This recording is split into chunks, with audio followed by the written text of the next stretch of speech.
మన దేశ చరిత్రలో కొన్ని సంఘటనలు ఎన్ని సంవత్సరాలు గడిచినా ఇప్పటికీ మిస్టరీగానే మిగిలిపోయాయి. వందలాది పోలీసు అధికారులు, సిబిఐ దర్యాప్తులు, కోర్టు విచారణలు, మీడియా పరిశోధనలు అన్నీ జరిగినా వాళ్ళు ఎక్కడికి వెళ్లారు అనే ప్రశ్నకు ఇప్పటికీ సమాధానం దొరకలేదు.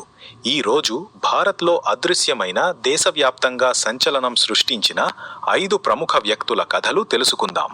వీడియో చివర్లో చెప్పే కేసు భారతదేశంలోనే అత్యంత పెద్ద మిస్టరీగా భావిస్తారు.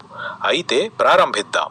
First person Netaji Subhash Chandra Bose. 1945 August 15 జపాన్లోని తైహోకు విమానాశ్రయం నుంచి విమానం టేకాఫ్ అయిన కొద్దిసేపటికే ప్రమాదానికి గురైందని ప్రకటించారు.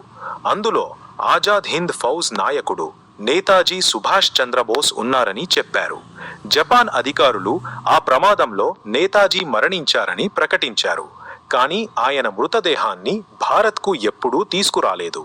దీంతో అసలు ఆయన చనిపోయారా లేదా రహస్యంగా మరో దేశానికి వెళ్లిపోయారా అనే సందేహాలు మొదలయ్యాయి. దశాబ్దాల పాటు Shah commission, Khosla commission, Mukherjee commission విచారణలు జరిగాయి. కానీ ఈ కేసు ఇప్పటికీ పూర్తిగా ముగియలేదు. అందుకే నేతాజీ అదృశ్యం భారత చరిత్రలో అత్యంత పెద్ద మిస్టరీలలో ఒకటిగా నిలిచిపోయింది. Second person Lal Bahadur Shastri. భారత ప్రధాని లాల్ బహాదూర్ శాస్త్రి తాష్కెంట్ ఒప్పందంపై సంతకం చేసిన కొన్ని గంటలకే ఆకస్మికంగా మరణించారు. అధికారికంగా గుండెపోటు అని ప్రకటించారు. కానీ పోస్ట్ మార్టం జరగలేదు. ఆయన కుటుంబ సభ్యులు మరణంపై ఎన్నో సందేహాలు వ్యక్తం చేశారు. ఇది పూర్తిగా అదృశ్యం కేసు కాకపోయినా ఆయన మరణానికి సంబంధించిన నిజాలు ఇప్పటికీ వివాదాస్పదంగానే ఉన్నాయి. Third person Najeeb Ahmed. Jawaharlal Nehru విశ్వవిద్యాలయం విద్యార్థి. నజీబ్ అహ్మద్ హాస్టల్ నుంచి బయటకు వెళ్లాడు. ఆ తర్వాత ఇప్పటి వరకు అతని జాడ కనిపించలేదు.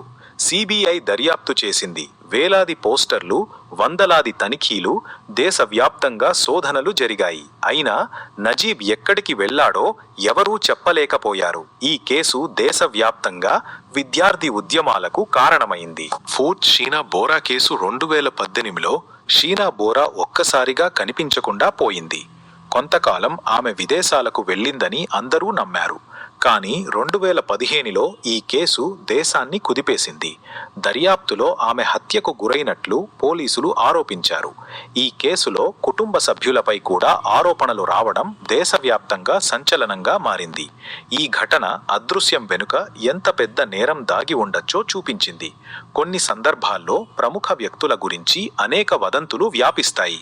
కానీ ప్రతి అదృశ్యమైన వ్యక్తి కేసు నేరం కావాల్సిన అవసరం లేదు.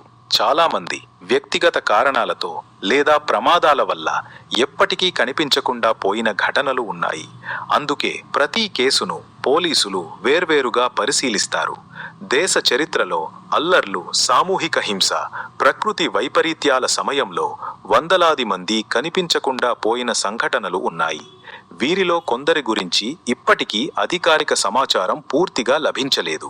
ఈ కేసులు భారత న్యాయ వ్యవస్థకు, మానవ హక్కుల సంస్థలకు ఇప్పటికీ సవాలుగానే ఉన్నాయి. ఫిఫ్త్ పర్సన్ గుమ్నామీ బాబా. ఉత్తరప్రదేశ్లో ఏళ్ల తరబడి గుమ్నామీ బాబాగా జీవించిన ఓ వ్యక్తి నిజానికి నేతాజీ సుభాష్ చంద్రబోస్ అని కొంతమంది విశ్వసించారు. అయితే దీనికి స్పష్టమైన ఆధారాలు లభించలేదు. పరిశోధనలు జరిగినా ఆ వాదనను అధికారికంగా నిర్ధారించలేదు. అయినా ఈ కథ ఇప్పటికీ భారతదేశంలో అత్యంత చర్చనీయాంశమైన మిస్టరీలలో ఒకటిగా నిలిచింది. ఈ రోజు మీరు విన్న కథల్లో కొన్ని కేసులకు అధికారిక వివరణలు ఉన్నాయి. మరికొన్ని కేసులు ఇప్పటికీ అనేక ప్రశ్నలను మిగిల్చాయి. అయితే వాస్తవాలు, విచారణల్లో నమోదైన సమాచారం మరియు అధికారిక నివేదికల ఆధారంగానే మనం ఈ అంశాలను చూడాలి. మీకు ఇవన్నింటిలో అత్యంత ఆశ్చర్యకరంగా అనిపించిన కేసు ఏది? కామెంట్లో తప్పకుండా చెప్పండి. ఇలాంటి భారతదేశంలోని తెలియని చరిత్ర, రాజకీయాలు, మిస్టరీలు మరియు ఆసక్తికరమైన నిజాల కోసం మన ఛానల్ను సబ్స్క్రైబ్ చేయండి.